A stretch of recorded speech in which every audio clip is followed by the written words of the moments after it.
여호와를 의뢰하고 선을 행하며 사신 여러분들을 주님의 이름으로 축복합니다. 지난 한 주간 동안에는 우리 교회 창립 68주년을 맞아서 교회를 위해서 기도하고 헌신하며 사셨다면, 이번 주에는 추설 명절을 맞으셔서 믿음의 선조들이 물려준 이 경건한 신앙의 유사를 잘 지켜 행하면서 사시도록 주님의 이름으로 축원합니다.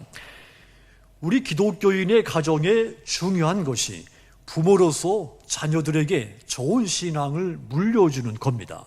또한 반대로 자녀로서 부모로부터 좋은 신앙을 물려받는 겁니다. 이러한 전통은 돈으로 살 수 없습니다. 짧은 시간에 급조할 수도 없습니다. 그래서 더 소중한 겁니다. 오늘날의 이 세상은 너무도 불경한 세상이죠. 경건의 모양조차도 찾아보기 힘든 사라져버린 세상입니다. 하지만 이런 세상 한가운데서 우리는 내 가정에서 하나님을 경건하게 만날 수가 있어야 됩니다. 작은 공동체인 가정에서 하나님을 만나지 못하면 더 큰 공동체, 세상에 나가서 하나님을 만날 수가 없는 일입니다. 가정은 내 신앙의 모든 것의 모델이고 내 신앙의 기초가 가정입니다. 그래서 이 가족들이 자기 가정에서 경건의 모델을 찾지 못하면 그의 믿음을 지키기가 어려운 겁니다. 믿음이 큰 사람이 아니라도 가정에서 오랫동안 경건하게 신앙생활을 하다 보면 자신도 모르게 신앙이 커가기 마련입니다. 이것이 환경이 주는 영향인 겁니다. 이 말은 곧 신앙이 좋은 사람이라도 반대로 환경이 좋지 못한 곳에 오래 머물게 된다면, 노출되어 있다면 좋았던 신앙도 잃어버릴 수 있다는 그런 말이 되기도 하는 겁니다. 그래서 이 세상에서 가장 중요한 것이 가정이라고 할 수가 있겠습니다. 가정은 내 신앙 환경의 기초가 되기 때문이다 그랬습니다. 그래서 가정에는 반드시 믿음의 경건이 있어야 됩니다. 이 본문을 보십시오. 신앙의 좋은 전통과 경건을 지녔던 이 요나답의 가문 이야기입니다. 이 가문은 하나님도 인정하시고 칭찬하셨던 가문입니다. 요나답의 가문은 아주 좋은 믿음의 전통을 후손들에게 물려줬고, 그 후손들도 그 전통을 소중히 간직하고 지킴으로써 믿음의 뼈대를 갖춘 그런 가문이었죠. 이 요나답의 아버지 레갑 자손이 전통을 소중히 여겼던 그 모습에서 오늘 이 시대를 살고 있는 저와 여러분들에게 믿음의 환경이 얼마나 중요한 것인가를 잘 보여주고 있습니다. 본래 이 레갑 사람들, 요나답의 가문의 이 사람들, 정통 유대 사람이 아니었습니다. 그들은 야곱의 자손이 아니었습니다. 이들을 겐 족속이라 이렇게 불렀습니다. 이들은 모세의 장인 호밥이 속했던 족속이었죠. 민수기 10장 29절 보시면 모세가 그 장인 미디안 사람 루엘의 아들 호밥에게 이르되 그랬습니다. 여기에는 그 족속의 이름이 미디안이라고 되어 있지만 사사기서 1장 16절에 보면 겐이라고 되어 있습니다. 이 레갑 족속, 팔레스틴 지역에서 유목 생활을 하던 아주 작은, 규모가 적은 소수 민족이었죠. 바벨론 제국이 영토 확장 그 전쟁으로 인해서 예루살렘으로 피난 가서 살게 됐습니다.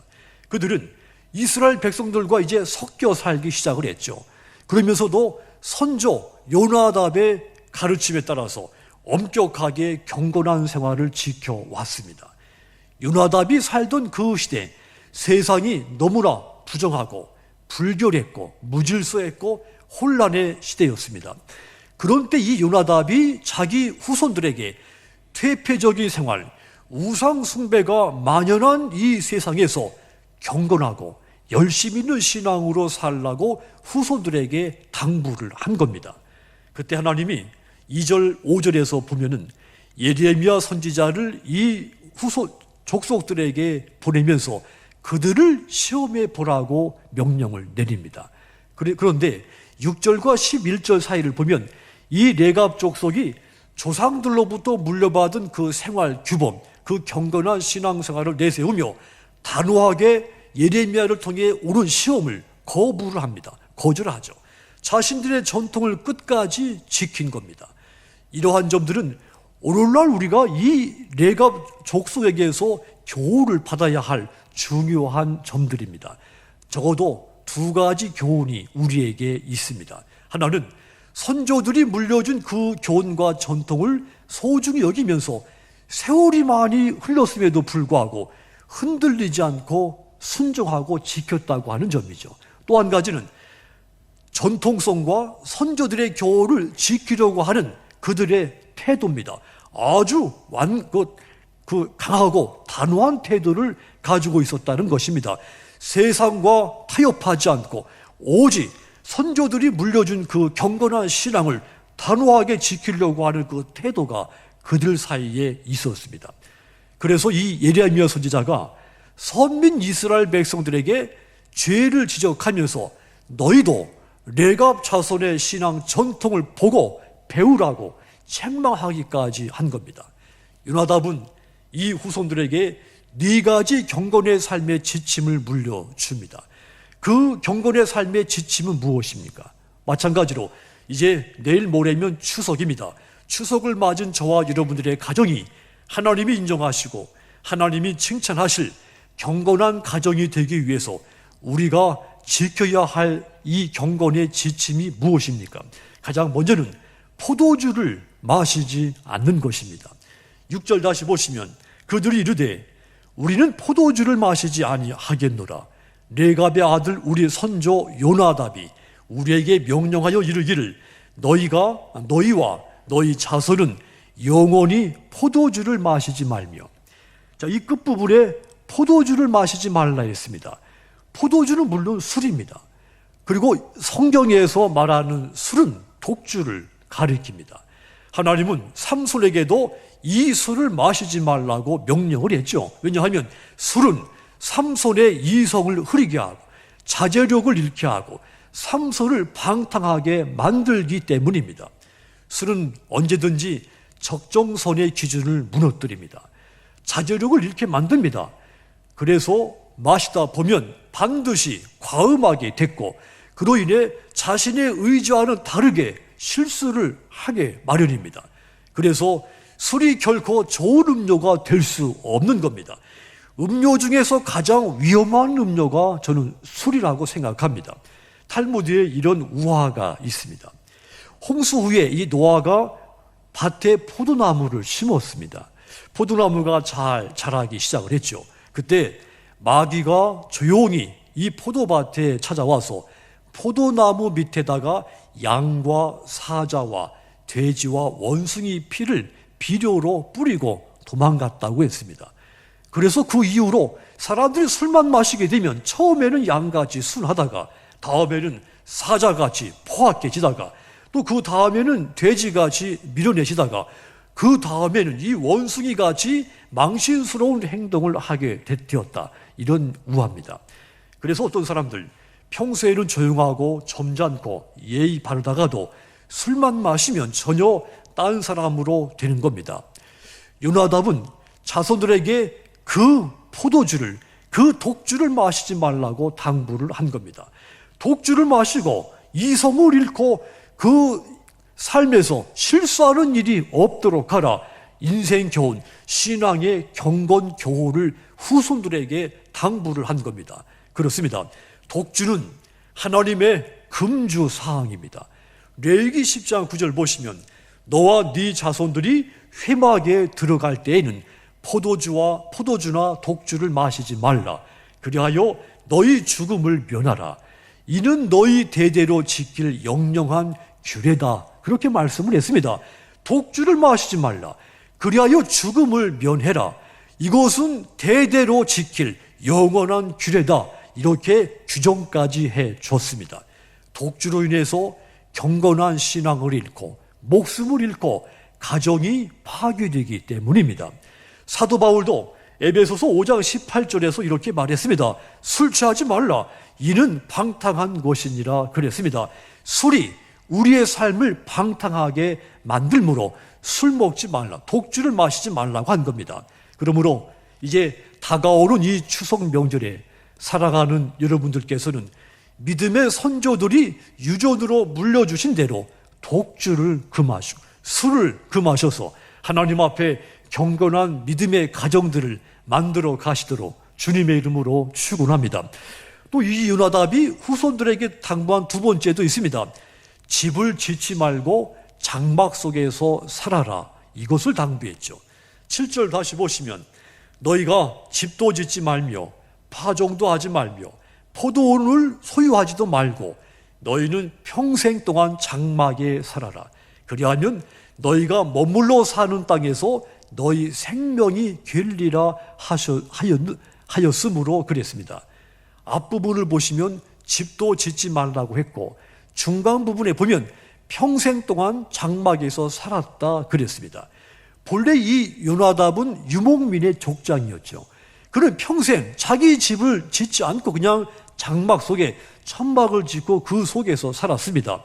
그 얼마나 불편했겠습니까? 그런 요나답이 무슨 까닭인지 자기 후손들에게도 집을 짓지 말고 장막 속에서 살라고 당부를 한 겁니다. 집을 짓고 그 집에서 천년 만년을 살 것 같이 살지 말고 장막 속에서 평생을 살아라, 이렇게 당부한 겁니다. 왜냐하면 이 요나답은 당시의 시대 상황을 잘 알고 있었기 때문입니다. 다가오는 미래 정확히 직시하고 있었기 때문이죠.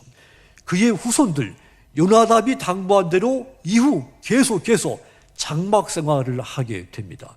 그러다가 그 후손들 요나답이, 그러니까 선조가 당부했던 그 깊은 뜻을 깨닫게 되는 날이 찾아오게 됩니다. 바벨론의 왕 느부갓네살이 대군을 이끌고 유다를 침략해 들어온 겁니다. 유다는 속수무책으로 점령당하고 말았죠.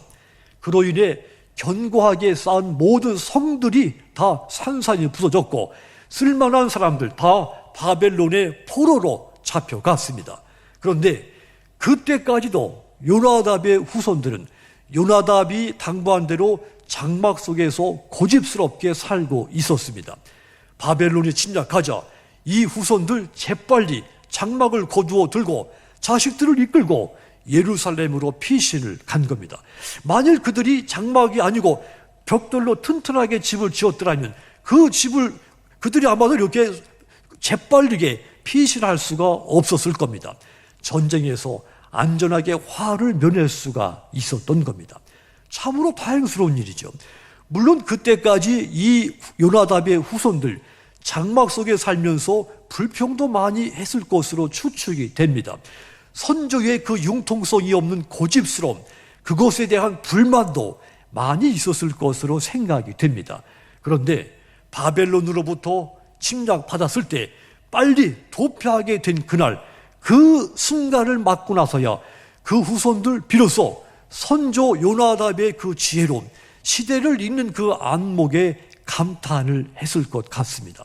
누구든지 이 땅에 살면서 자기 소유의 집을 짓고 한 곳에 정착하다 보면 집이 있는 그곳에 소망을 갖게 마련입니다. 더 좋은 곳을 바라보지 못하게 되는 겁니다. 요나답은 후손들의 인생에서 이것을 경계하라고 당부를 한 겁니다. 집이 너무 크면 집의 노예가 됩니다. 집을 지키다가 해야 할 일을 못하는 사람도 있습니다. 집을 지키느라고 교회도 나오지 못하는 사람들도 있습니다. 요나답이야말로 지혜로운 믿음의 조상이었던 겁니다. 요나답이 집을 짓지 말고 장막 속에서 살라, 세상에 너무 집착하거나 연연하여 살지 말라는 말입니다. 세상에 너무 미련을 두고 집착하고 거기에 몰두해서 살지 말라는 교훈이 있기도 하죠. 그래서 이 요나답의 당부는 종말론적인 교훈이 되기도 합니다. 우리에게 이 땅은 영원한 처소가 아닙니다. 잠시 머물러 있다가 떠나야 될 시공간에 불과한 겁니다. 우리의 영원한 처소는 이 땅에 있지 않고 하나님의 나라입니다. 그러므로 예수 믿는 사람들은 세상의 헛된 것에 연연해서는 몰두해서는 안 되는 겁니다. 하나님께서 부르시는 그날 이 땅의 모든 것을 다 두고 떠날 수 있어야 됩니다. 그것도 아주 기쁜 마음으로 찬송을 부르면서 떠날 수 있어야 되는 겁니다. 성도 여러분, 예수님은 우리를 위해서 처소를 예비해 놓으시겠다고 약속을 하셨습니다. 자, 그러므로 우리의 영원한 처소는 내가 지은 이 땅의 집이 아닙니다. 주님이 예비해 놓으신 저 천국에 있는 그 처소가 저와 여러분들이 마지막 궁극적으로 영원히 거해야 할 처소인 겁니다.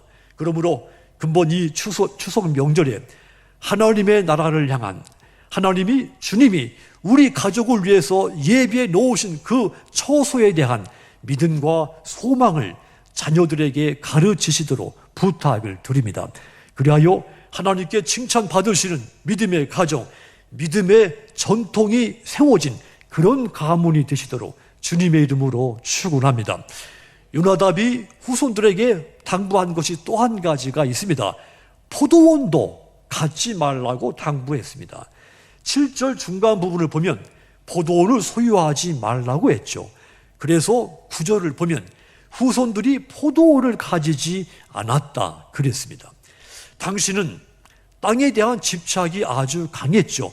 그 당시는 땅이 곧 생명이었기 때문입니다. 이스라엘 백성들의 사고 구조 의식도 땅에서부터 시작이 됐습니다. 하나님이 아브라함을 부르실 때 땅을 놓고 약속을 했죠. 내가 젖과 꿀이 흐르는 땅을 너에게 주겠다고 했습니다. 그래서 이 아브라함이 젖과 꿀이 흐르는 그 땅에 대한 희망, 기대를 가지고 한 번도 떠난 적이 없는 그 길을 떠난 겁니다. 고대 세계에서나 지금 우리가 살고 있는 세계에서나 땅에 대한 사람들의 집착은 다르지 않는 겁니다. 포도원은 농부에게 풍요와 삶의 안정을 가져다 주는 기업입니다. 그런데 이 요나답은 그 자기 후손들에게 그 풍요와 안정을 보장해 주는 그 포도원을 갖지 말라고 당부를 한 겁니다. 왜일까요? 요나답은 후손들이 살고 있는 그 땅이 영원히 자리 잡고 살아야 할 땅이 못 된다는 것을 알았기 때문이죠. 그곳에서의 풍요와 안정은 마치 아침 안개와 같이 잠시 있다가 지나갈 것을 알았기 때문입니다. 재물에 대한 욕심, 소유욕은 하나님 나라의 소망을 빼앗아 가기 때문이죠. 이것은 그 후손들뿐만이 아닙니다. 이 시대를 살고 있는 저와 여러분에게도 종말론적인 교훈이 되는 겁니다. 유다 백성들이 바벨론의 포로로 끌려가서 70년을 살았다 그랬습니다. 그동안 이 사람들이 열심히 바벨론에서 일하면서 집도 짓고 땅도 사고 또 어떤 사람들은 현지인과 결혼해서 아예 정착해서 살아간 그런 사람들이 있었죠.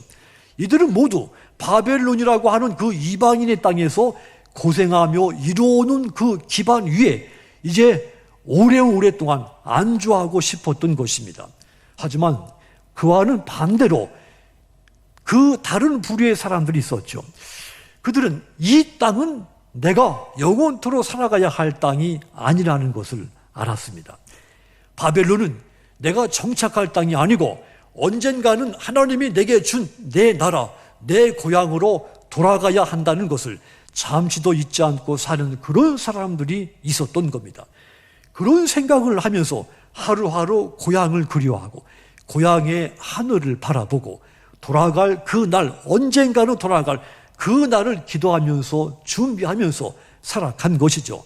그런 사람들은 바벨론에서 땅을 사고 집을 짓고 포도를 가꾸고 부를 축적하고 이런 것에 소망을 두지를 않은 겁니다. 그러던 어느 날 70년 만에 마침내 귀한 명령이 떨어진 것이죠. 모두 고향으로 돌아가라고 하는 명령이 떨어진 겁니다. 그리하여 이 사람들 꿈에도 그리던 고향, 하나님이 내게 주신 그 땅과 집을 향해 떠난 겁니다. 고향을 그리워하며 눈물을 흘리며 그날을 기다리던 이 사람들, 명령이 떨어지자마자 장막을 다 거둬들이고 미련 없이 이 바벨론의 땅을 떠난 거죠. 그 땅을 떠나면서 이렇게 노래를 불렀습니다. 시편 126편이 그때 부른 노래입니다. 그 가운데 4절과 6절을 보시면 여호와여 우리의 포로를 남방 시내들 같이 돌려보내소서. 눈물을 흘리며 씨를 뿌리는 자는 기쁨으로 거두리로다. 울며 씨를 뿌리러 나가는 자는 반드시 기쁨으로 그 곡식단을 가지고 돌아오리로다. 이 시는 가벼운 마음으로 고향으로 돌아가던 사람들이 불렀던 노래입니다. 얼마나 속이 시원하고 얼마나 유쾌하고 얼마나 감격이 넘쳤겠습니까? 바벨론 생활이 주는 그 풍요, 안식에 빠져들지 않고 눈물을 흘리면서 기도의 씨를 뿌렸던 이 사람들, 하나님이 허락한 그 기업, 그 땅, 그 집을 향해 기쁘게 출발을 한 겁니다. 그런데 문제가 생긴 사람들도 있었죠. 바벨론에서 천년만년 살 것까지 살고 있었던 이 사람들에게는 이 해방이 도리어 문제가 됩니다. 그들에게 고민이 시작됐습니다. 자유를 얻었지만 선뜻 나서서 고향으로 갈 수도 없고 그렇다고 안 갈 수도 없는 그런 일이 발생한 겁니다. 그래서 그들은 머뭇거리기 시작했죠. 그러다가 1차, 2차, 3차 고향으로 갈 수 있는 귀환의 기회를 영구히 놓치고 맙니다. 그 집과 그 땅, 그 기업 때문에 결국 고향으로 귀환하지 못하고 낙오된 채, 하나님의 백성에서 낙오된 채 그 이방인 땅에서 살게 되고 맙니다. 이 사람들을 가리켜서 우리는 디아스포라다, 흩어진 유대인들이다 이렇게 부릅니다. 성도 여러분, 요나답이 후손들에게 포도원을 갖지 말라, 땅을 갖지 말라, 이 교훈 참으로 지혜로운 교훈이었습니다. 그런데 이 본문을 보면 이보다 더 또 훌륭한 모습도 있습니다. 그 후손들이 요나답의 교훈을 지키면서 지금까지 살아온 것이죠. 이것은 매우 중요한 일입니다. 아무리 좋은 것이 주어져도 그것이 소중한 줄을 모르고 소중하게 간수하지 못하면 그에게 무의미한 겁니다. 소중한 것을 물려주는 선조들도 중요하지만 그것을 소중하게 받아들이는 후손들도 중요한 겁니다. 8절 보십시오. 우리가 네갑의 아들 우리 선조 요나답이 우리에게 명령한 모든 말을 순종하여 우리와 우리 아내와 자녀가 평생 동안 포도주를 마시지 아니하며 그랬습니다. 우리와 우리 아내, 자녀가 평생 동안 포도주를 마신 적이 없다 했습니다. 한 번이 아닙니다. 평생 순종했고 대대로 지켰다는 뜻이죠.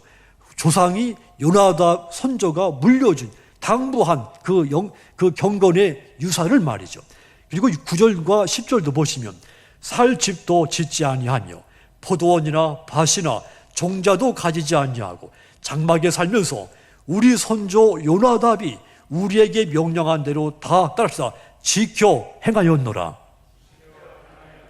그렇습니다. 우리 조상 요나답이 우리에게 명령한 모든 것을 그대로 지켜 행했다고 했습니다.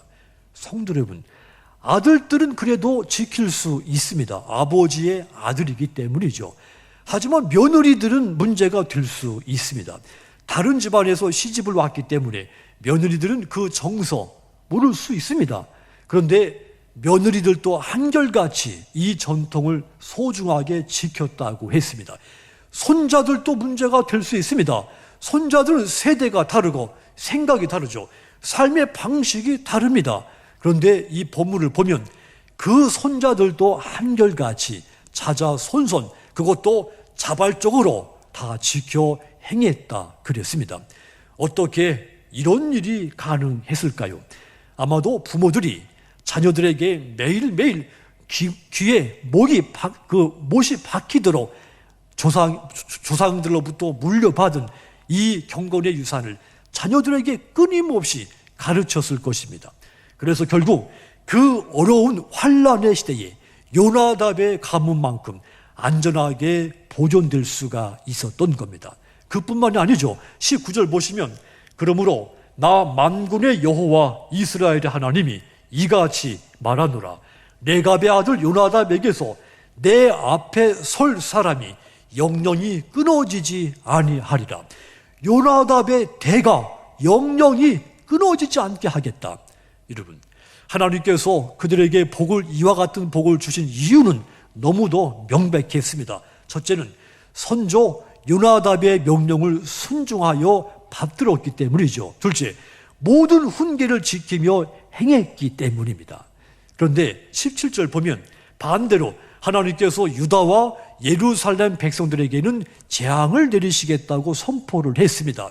하나님이 이 유다와 이스라엘 백성들에게 재앙을 내리겠다고 하는 그 이유도 명백했죠. 첫째는 말해도 듣지 않았기 때문입니다. 둘째는 불러도 대답하지 않았기 때문이죠. 하나님께서 레갑 족속을 축복하신 내용, 또 하나님이 유대와 이스라엘 백성들에게 반대로 재앙을 내리시는 것은 너무도 대조적인 현상입니다. 하나님은 요나답에게 네 후손들이 내 앞에 설 사람들이 영영이 끊어지지 않게 하겠다 약속을 했다고 했습니다. 세월이 지났습니다. 기원전 586년 예루살렘이 멸망한 후에 이 요나답의 후손들이 어떻게 되었는지가 알 수가 없습니다. 그런데 느헤미야서에 보면 레갑의 아들 말기야라고 하는 사람이 분문을 수료하는 일에 관여했다는 기록이 있습니다. 느헤미야 3장 14절 보시면 분문은 베탁게렘 지방을 다스리는 레갑의 아들 말기야가 중수하여 문을 세우며 문짝을 달고 자물쇠와 빗장을 갖추었다 그랬습니다. 이 기록을 보면 요나답의 후손들이 대가 끊어지지 않고 하나님 앞에서 일하고 있었다는 것을 알 수가 있습니다. 하나님이 약속한 그대로 영영 대가 끊어지지 않은 복을 받은 겁니다. 성도 여러분, 주님의 몸된 교회에 거룩한 직분이 계승되는 가정, 예배가 계승되는 가정, 이웃 사랑의 전통이 계승되는 가정, 그 가정은 축복받은 가정입니다. 그러므로 이 추석 명절을 맞으셔서 여러분의 가정이 직분이 끊임없이 계승되고 예배가 멈추지 않고 계승되고 이웃 사랑이 계승되시는 전통과 경건한 믿음의 가정들이 다 되시도록 주님의 이름으로 축원합니다. 사랑하는 성도 여러분, 이제 내일 모레면 우리 모두에게 즐거운 추석 명절이 됩니다. 믿음의 선조가 되신 여러분들은 후손들에게 경건한 믿음의 유산을 물려주십시오. 반대로 믿음의 후손된 여러분들은 물려받은 경건한 신앙을 그대로 지켜 행하시기를 바랍니다. 그리하여 하나님께서 여러분들의 가정과 가문에 약속하신 대로 하나님의 복이 그대로 임하게 되는 귀한 축복, 이 축복의 추석 명절이 되시도록 주님의 이름으로 축원합니다. 기도하겠습니다.